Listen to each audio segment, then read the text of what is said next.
welcome to the tennis. Mayhem in Madrid. Spain's back online after a mass power outage causes major disruptions. Clay court confusion. The introduction of Hawkeye has players reaching for their phones. And Max's remorse. Purcell banned for 18 months due to a doping violation.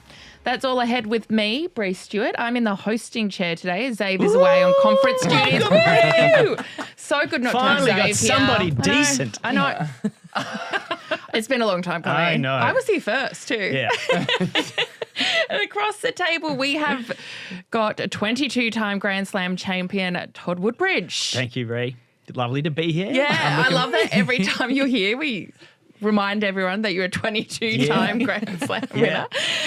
Beside me, my friend and our friend from the sit-down, Matt Trollope. Thanks for having me back. Welcome. It's been a while since I've been on this pod, so it's this is good. It's not just two of us. Having a big group is nice. Yeah, it's so nice. And our wonderful expectant mother. And this week, we won't have to cut it out when Zave, bursts in with the information. We've got Sam Stosur. So it's great to have you. Lovely to be She's here. a Grand Slam singles champion. I know. She's not just... That wipes 22 of mine off the shelf, just so you know. What are you, Sam? Eight time? Eight. Yeah, Eight? I think so. Yeah, that's pretty cool too. Sounds all right. It's Yeah. amazing. Thanks. Yeah. Thank you. And what are we? None. And that's None. great. We have won no Grand Slams, but we watch a lot of it.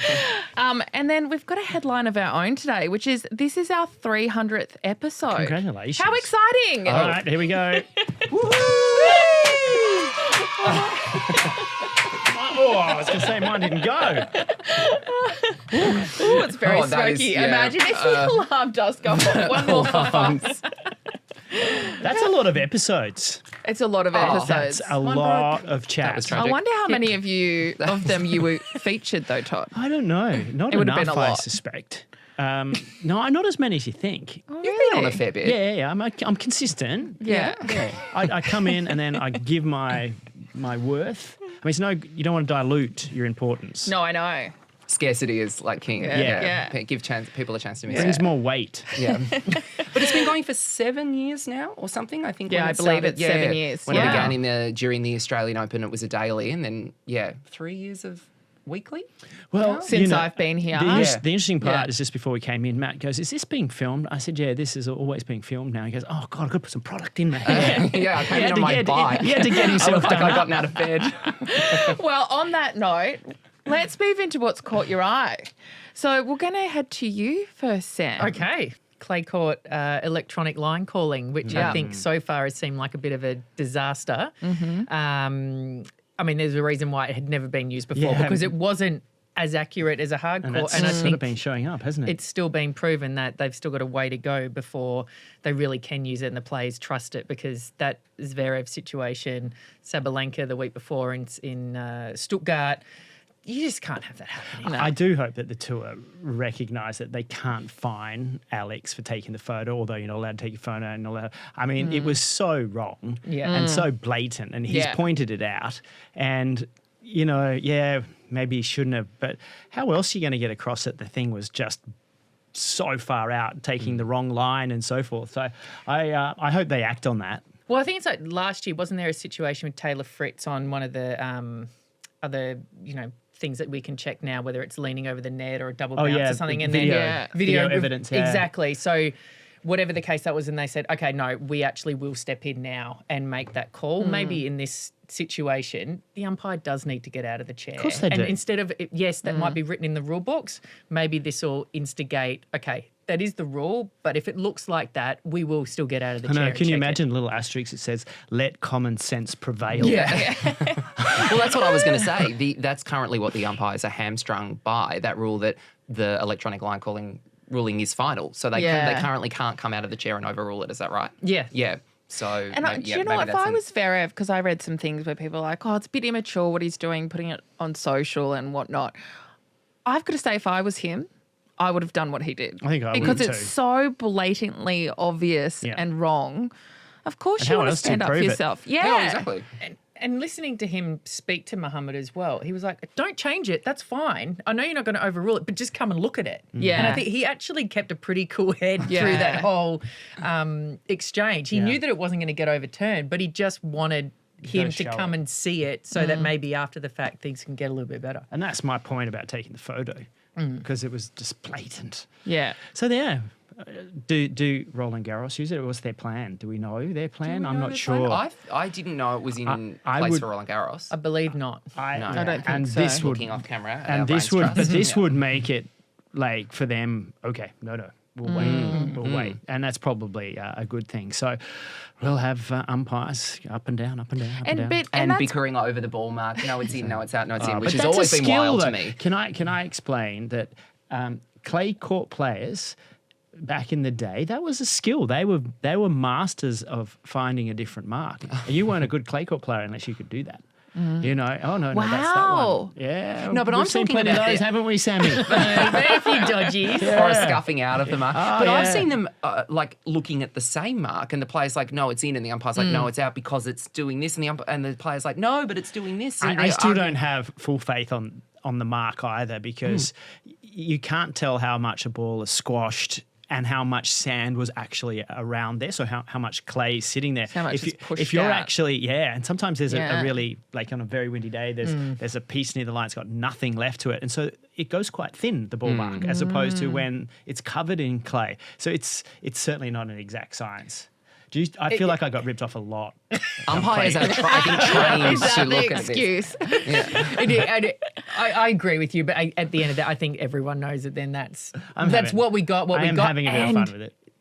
Part of it, I do love the fact that every time the umpire gets out of the chair at the French Open, the crowd starts whistling and they Yeah. start booing and how dare you check the mark, and it does add To the a little theatre. bit exactly. Yeah. And there, especially at Roland Garros, they love it when the umpire has to get out or someone questions it. It is a part of the feel of the tournament. Yeah. Well, I suppose we'll see what happens with Roland Garros in the future, but obviously some problems currently on the clay.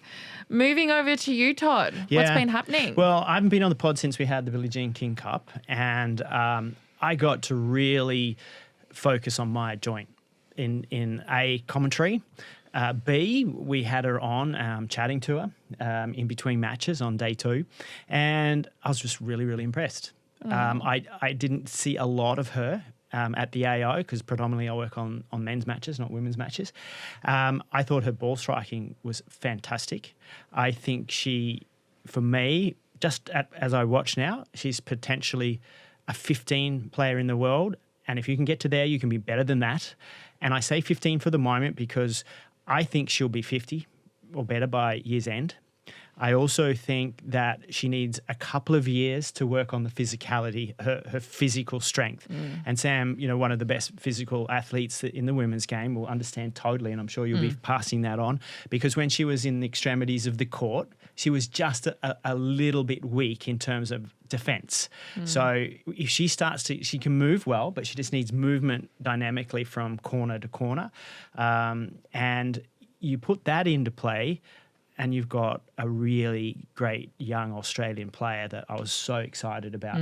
I wanted to put that there and not put pressure on her, but I thought that what I was witnessing was great, because then she goes on into Madrid, gets through qualies, wins a round, goes 5-5 with Navarro.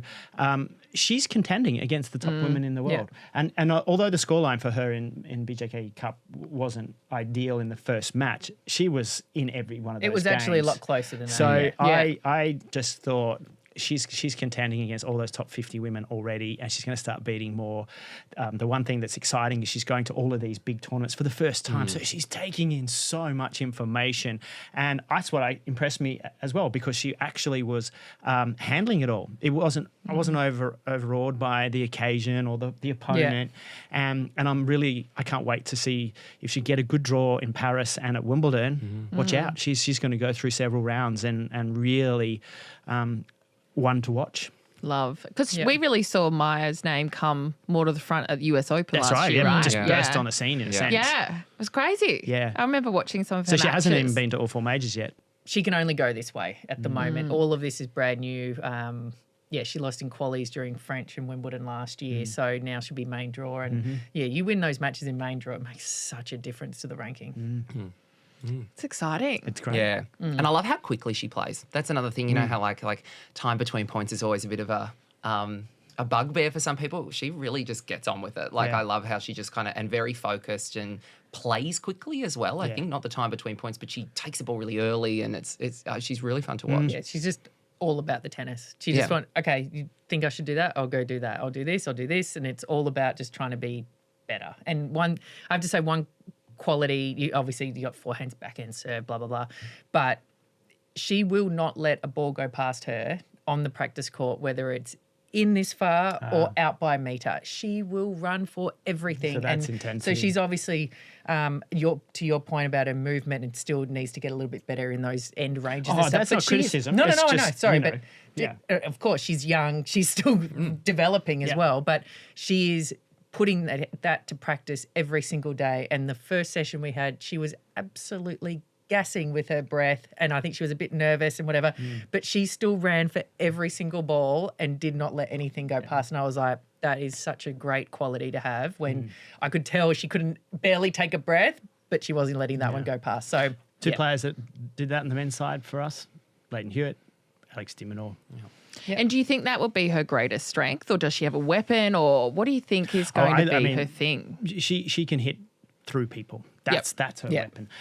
There are moments when I'm watching her and I could see a bit of a Rancho Sanchez Vicario in the backhand because she just would move to the right and take the backhand and go, pinpoint corners.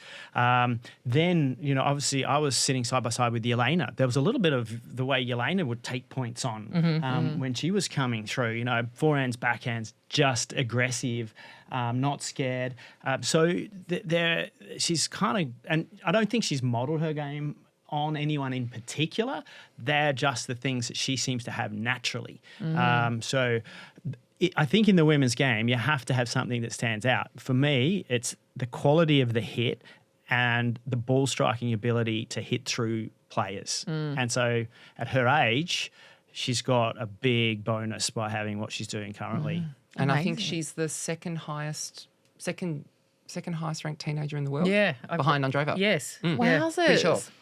Oh my God! Well, she's Iala might just be ahead. Oh, I can't remember, but maybe Maya's ahead. I don't know, but she certainly was before Iala's Miami 2 or result. 3 anyway. But 2 or 3, yeah. So that's an incredible stat. Yeah, definitely one to watch. Well, you can listen to the sit down next week when Matt and Viv sat down with Maya for a great chat. So Sam let her go off the practice court and talk to me, which is good. That was great. Got to meet her properly in Brisbane. Chatted to her for like more than half an hour, and it's the same thing as what you said, Todd. Like, really impressed with how she came across. She hasn't done a ton of media, so she told me it was her first podcast interview. So that was we got the first one. And it was better great. podcast, to be honest. Thank you. We'll hold that history. Yeah. So she'll be coming up on Monday on the sit down. So cool. Look out for it. I wanted to talk about the power outage in Madrid, which was crazy. And it didn't just hit Spain, it actually hit all of Portugal on Monday afternoon.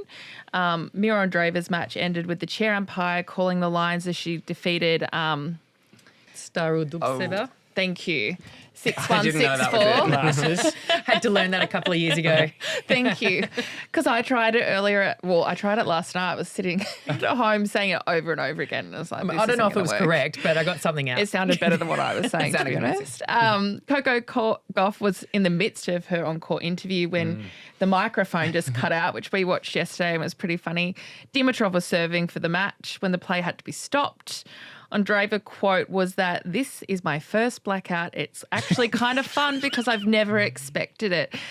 So it's been a really crazy time for the countries because obviously lots of people impacted. But I wanted to call out to Storm Hunter, our very own Aussie. I was watching her Instagram yesterday thinking, oh my God, you poor thing. They got trapped on a train for 14 hours. So it's very good to hear that she has now arrived in Spain and she is okay. But I think that was probably the longest train trip of her life. Yeah. It's probably only supposed to be a couple of hours. That sounds claustrophobic. Yeah. Being trapped on a train. The only thing I thought, Storm loves reading. So hopefully she had a good book and she could have like 14 hours straight. But I read there's Churn through the books. there wasn't a lot of water and you couldn't go to the loo. No. That's troublesome. And I don't think they could open the doors of the train. And it wasn't that the electricity came back on that they could keep going. They had to be evacuated from the train, I think. And the power didn't come back on, I think, until like 10:30 or 11 that night or something. Was it out for 14 hours or something? Yeah, it's just they found their way. Yeah. And then we even heard of some players who couldn't get home from the courts, who had to, who was it that had to walk for 2 I hours? saw Ellen walking. Yeah. I think it was 2003 when the whole eastern seaboard of Canada and the US had that big blackout. I was playing in the Bronx. And it was Not like a great place to walk home from. Oh my God. But we did. So it was 2 or 3 in the afternoon, bright sunshine, Oh, that's and good. they're like, play cancel. And we're like, what are you talking about? And because we had police we were playing in a park, so all the cops had to get into the city to do whatever. And they're like, nah. Anyway, transport couldn't get to us, so we walked from the Bronx back into Manhattan. That was a bit of a hairy experience through different parts of town, and same thing, no water. Barely could get into the hotel. I think I was sharing a room with Rachel McQuillan. We were on the 15th floor. She'd blown out her knee. And I just remember going up and down and, no kidding, running through Times Square with a takeaway pizza with no lights on. It was the most eerie, bizarre thing. And an American girl who was meant to be staying in her friend's place could only get in through the lift. That wasn't working. So Taryn Ashley slept in her tennis clothes on our floor because she couldn't get in anywhere. And we just were like, would you come stay with us and whatever. So I absolutely know It would be similar, what they were pretty and much. it was Chaos. so bizarre and chaotic but yeah, eventually So you work it out. But wow. You know my takeaway from the thing that happened in Madrid and Portugal compared to what a similar scenario is, I bet you had money in your wallet back then. Oh, yeah. True. Good you shout. need to travel with some cash because this was a point that really exemplifies if you don't have any money, how are you going to get anything anywhere or whatever, because you couldn't That tap. actually makes me feel a bit Couldn't do it. sick. That's So so true. I have made the decision that like when I go away this year, last year I think I went through all my European trip without hardly any cash. I'm going to have some as a backup. But see, I'm very old school. I still at the airport will like exchange $200 to have the currency just in case I get stuck. Yeah, well, you're you smart. would've been- I feel you like would've it's been my fine. country You could have upbringing like, that has you know, that if, in me. if there was an Uber driver willing to take you, you could flick him a couple of bucks to get where you needed. Oh God. So that's my takeaway. Yeah, no, it's a good lesson. But my favourite tweet during the whole experience was Alex saying that he didn't mind being off the grid. And Katie wrote, imagine blaming a country blackout for not texting me back all day. Elite red flag behaviour. And I've got to say, I know this is a side point, but I can't get enough of their banter. It is so good. They're such a funny couple. And yeah. But yeah.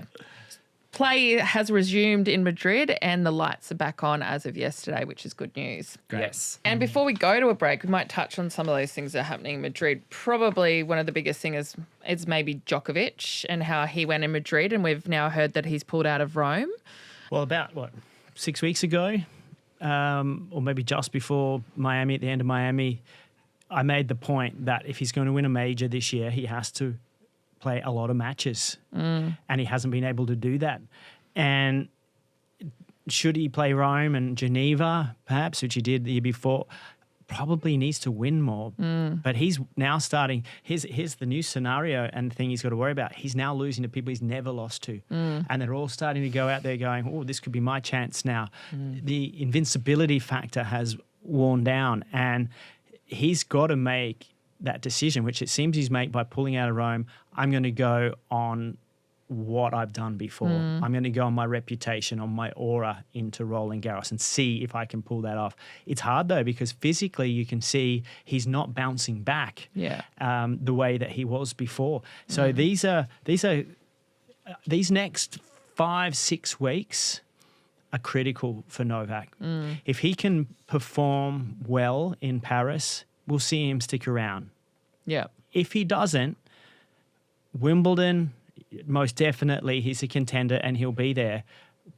But then I think the rest of the season and his future, we're going to have to wait and see what he decides to do. And ultimately, given the way that he has spoken in the media, he may be looking at a time where we see, him join Rafa and Roger, and the game will have moved on past one of the greatest eras of all time. Yeah. And he also speculated, like, I think he's alluded to the fact that I'm not sure if I'll be back next year in Madrid. I could be, but maybe not in a playing capacity or whatever. So there was not even a commitment that, oh, yeah, I'll be back next year. And then I said, it was interesting, Rome's tweet was like, see you next year, Novak. And I just thought to myself, well, maybe not. You don't know.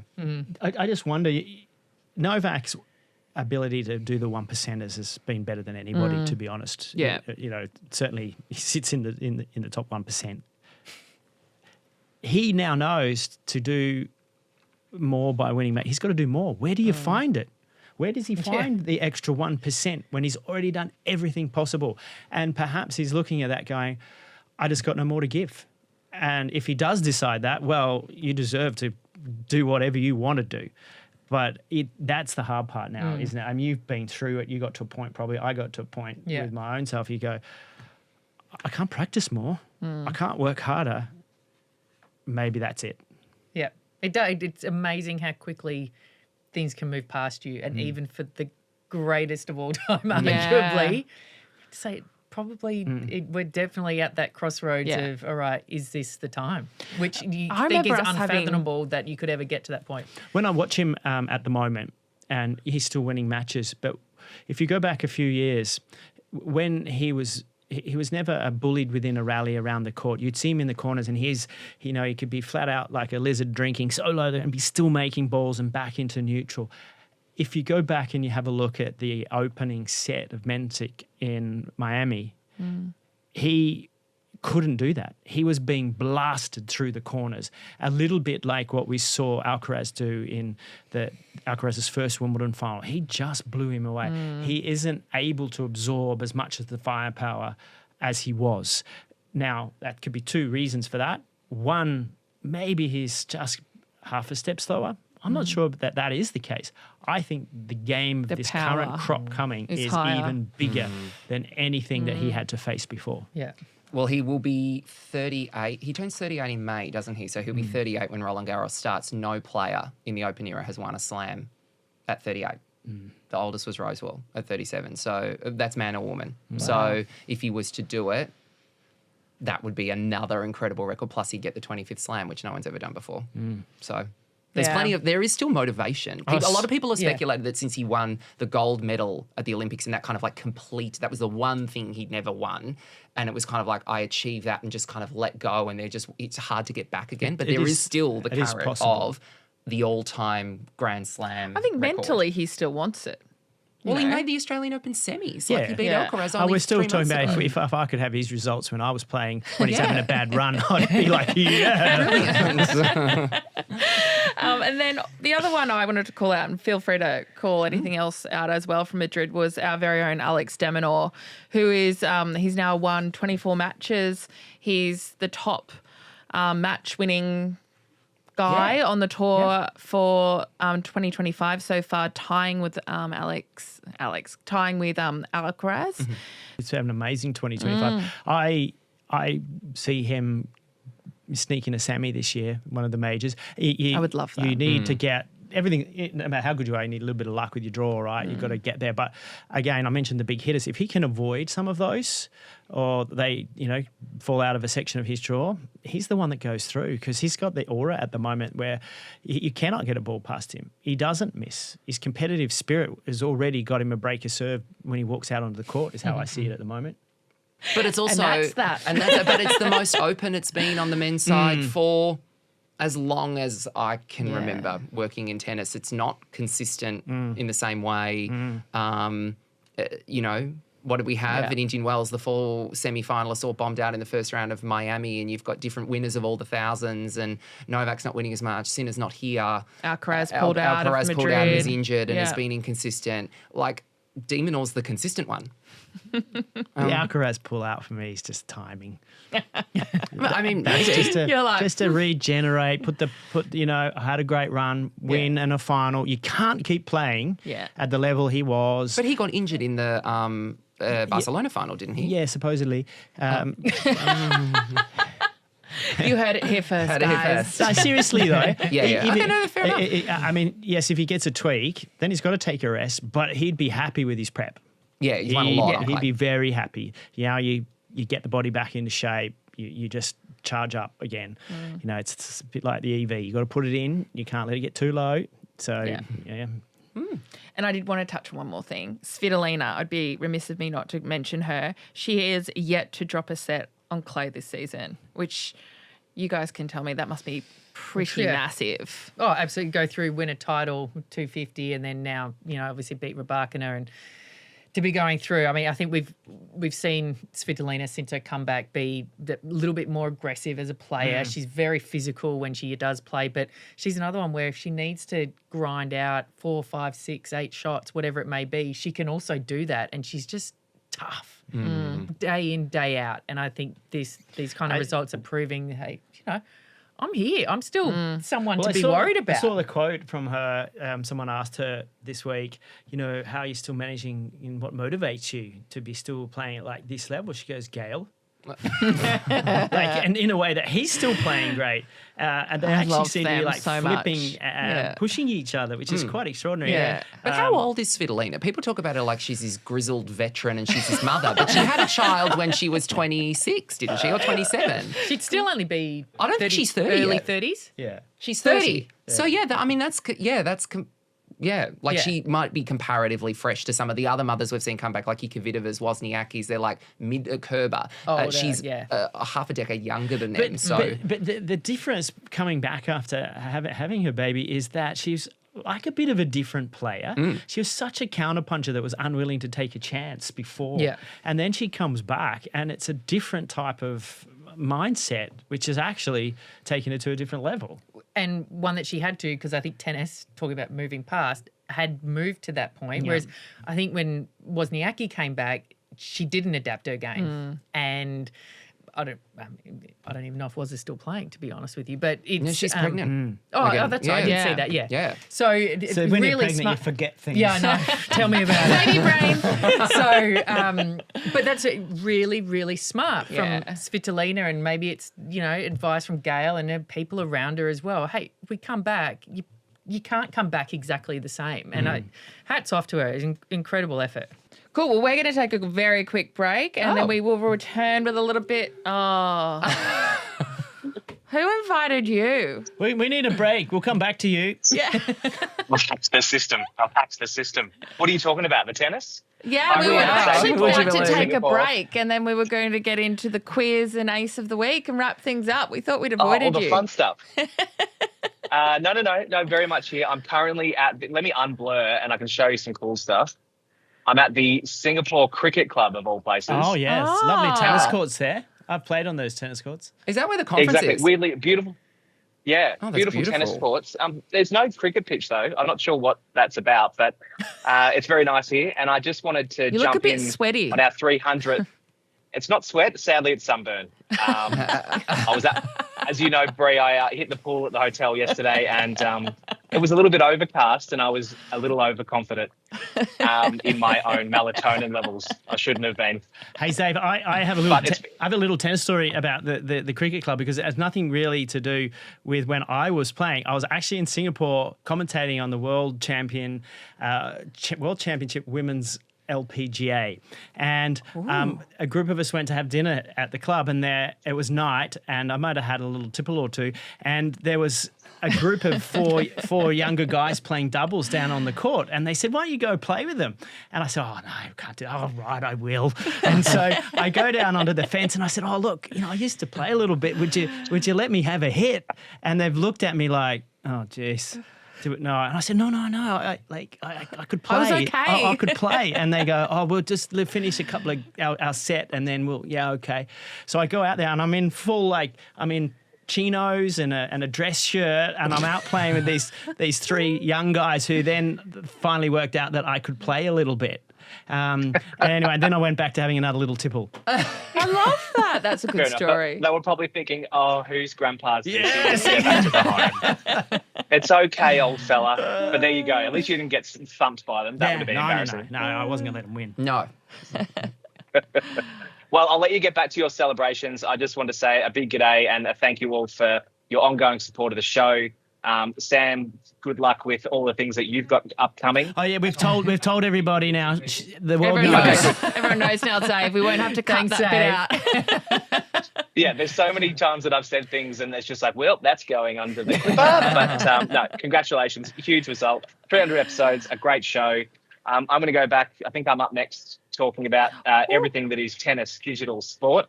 And I'll see you later in the week when I'm back home in Melbourne. Okay. Good luck. Awesome. Behave. Good to see you, See Zach. ya. Thanks, Tim. Bye, all. We will now take a break and we will see you after that for the quiz and our ace of the week, plus a couple other little news stories. Nice. Welcome back. We wanted to touch on something that is big news here in Australia and as well as globally. Max Purcell yesterday, ITIA announced that they have issued him with an 18-month ban following the use of a prohibited method. Wanted to get your thoughts, Todd, on this and unpack it a little bit for us and our listeners.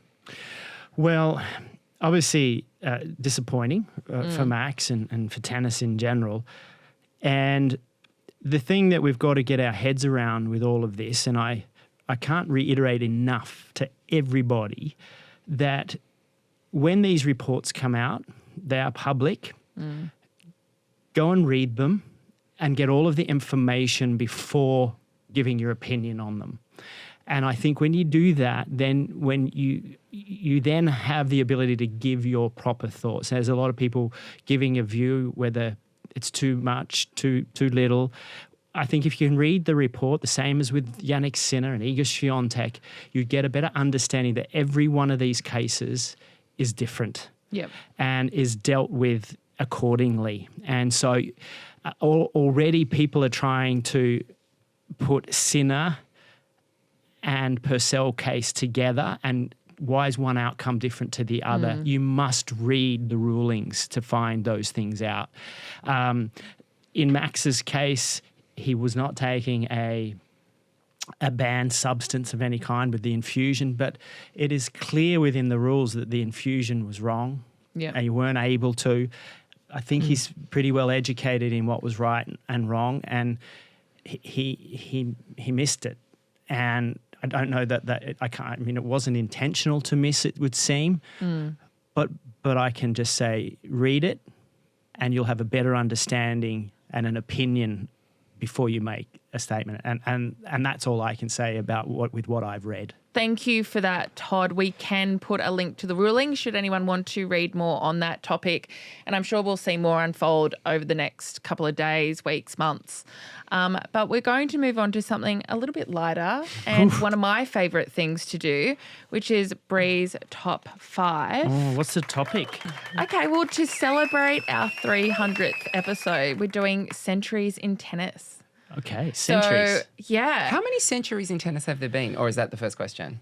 It may be one of the questions. There's only been one. So for every question you get right, feel free to pop a popper. Oh. Yeah, I know. Just not the broken one. Oh, well. Okay, are we ready to go? Let's Sure. get this show on the road. Let me find my number. Number one question. Novak Djokovic is on the brink of his 100th ATP title, a feat achieved only by Jimmy Connors and Roger Federer. In which year did Federer win a personal record 12 titles? Do we have to buzz? No, you just yell. 2006? Yes! Oh, well done. Do you want to pop a popper? Yeah. Why can't I do it? Okay, well, It's called technique. Matt's having some bad problems technique. with the Hang on. poppers. Poppers. 2006, did you say? Yeah, which included AO, Wimbledon, I'm and really US sad about Open. the popper situation. Anyway. Okay, we're going to move on from you, Matt.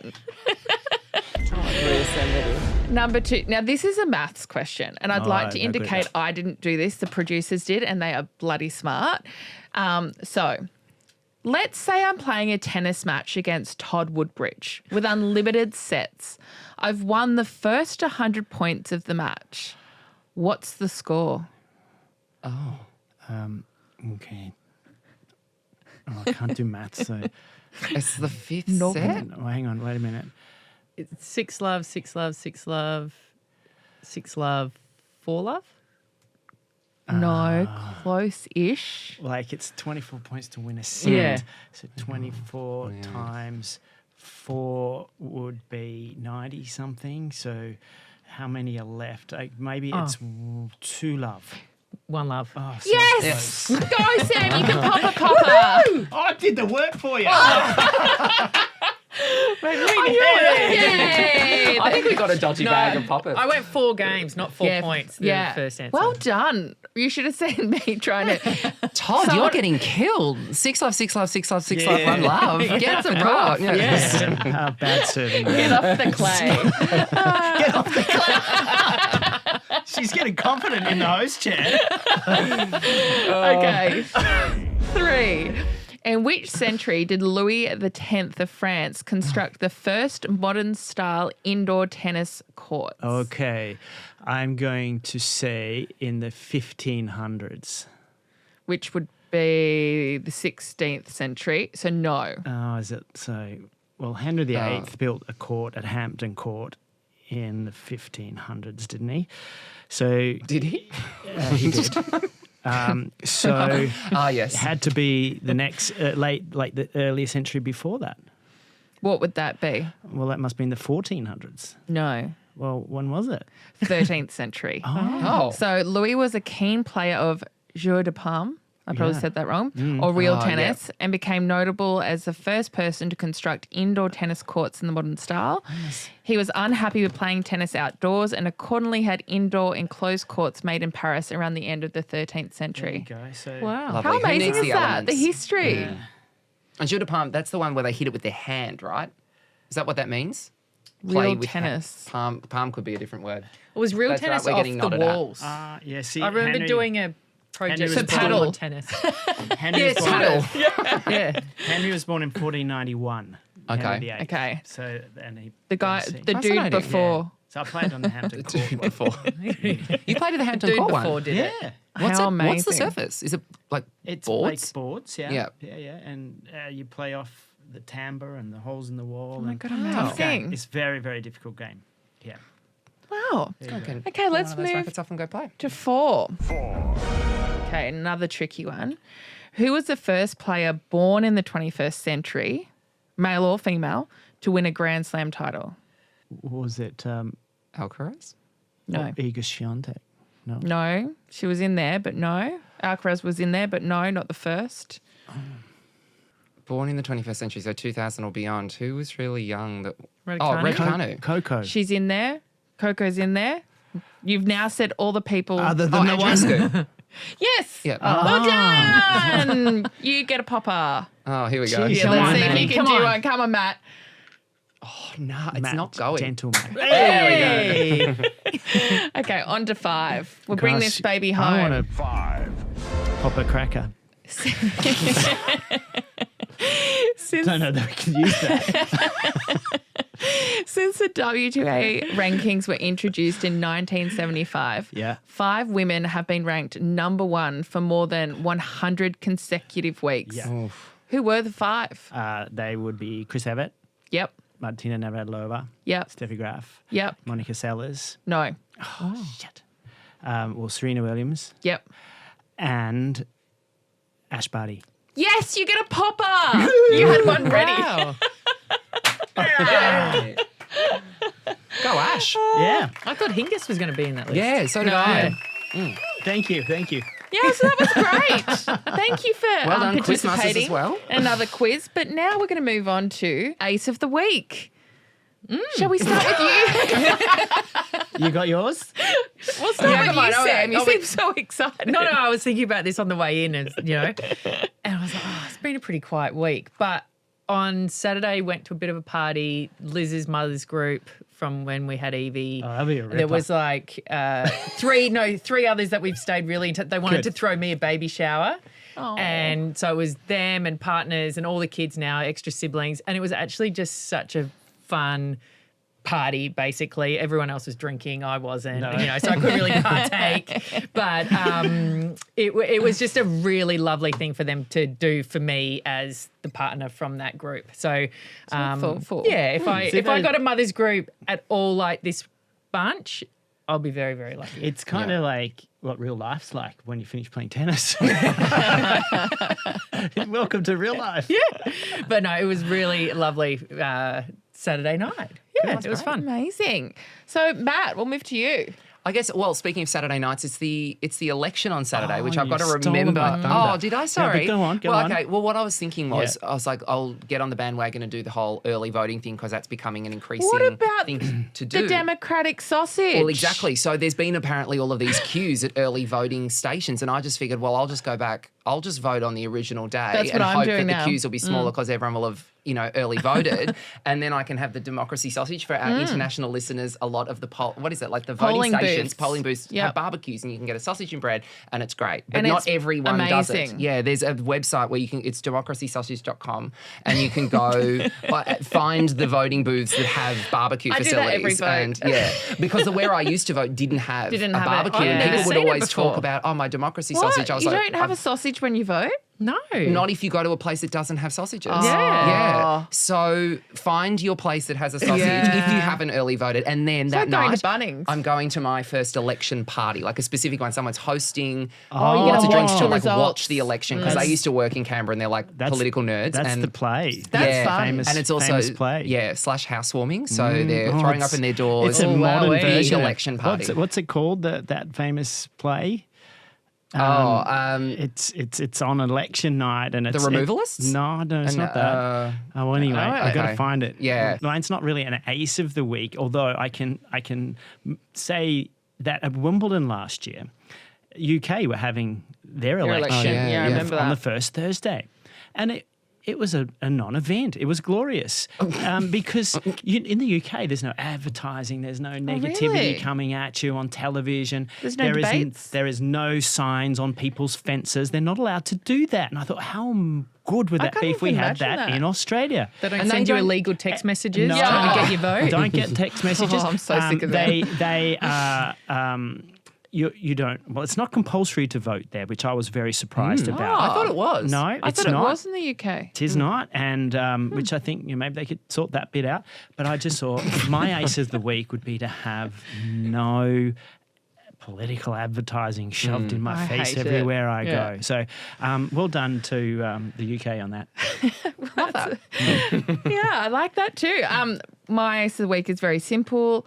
It's getting colder here in Melbourne, especially this week. It's been a little bit chillier. I have been in Melbourne from New South Wales for about 8 years, and I love Melbourne, hate the cold. I think I'm starting to like the cold. And this is good. really good news because every winter rolls around and I become a moaning Myrtle. Yeah, a moaning myrtle. And I actually am waking up in the morning. It was felt like 9 degrees this morning when I was. got up and walking the dog. And I'm like, this is actually quite nice. So I think I'm finally, after 8 years, acclimatised. Yeah, you're a true Melbourneite. Yeah, I'm a Melbourne girl now, which is good. So that's really Melburnian, exciting. Todd. Melbourne. Yeah. You're not from here. I haven't quite found that love for that yet. Oh, Brie. really? No. Well, but you're from Queensland. You hate the I cold. think Sam. Queensland's harder. At least I had a bit of I was saying to my friends, if it got to 14 in Newcastle, you'd be like, it is freezing. Yeah. Like here 14 is like, oh, it's nice and balmy. Might get my legs out. Anyway, on that Lean note. into it, Brie. It's good. Yes. The cold On weather. that note, thank you all for being here today. Yeah, happy Another 300th. brilliant show. Yeah. Happy Yeah, 300th. wonderful. Thank you to our listeners for joining us for those 300. And please make sure to send on to all your friends to join in the laughs with us. Next week, we will head to Rome for another joint WTA and ATP 1000 event. But in the meantime, don't forget you can watch this episode and every other episode of The Tennis on our YouTube channel, the Australian Open TV. And while you're there, be sure to hit the bell and subscribe to stay across the tennis all year long.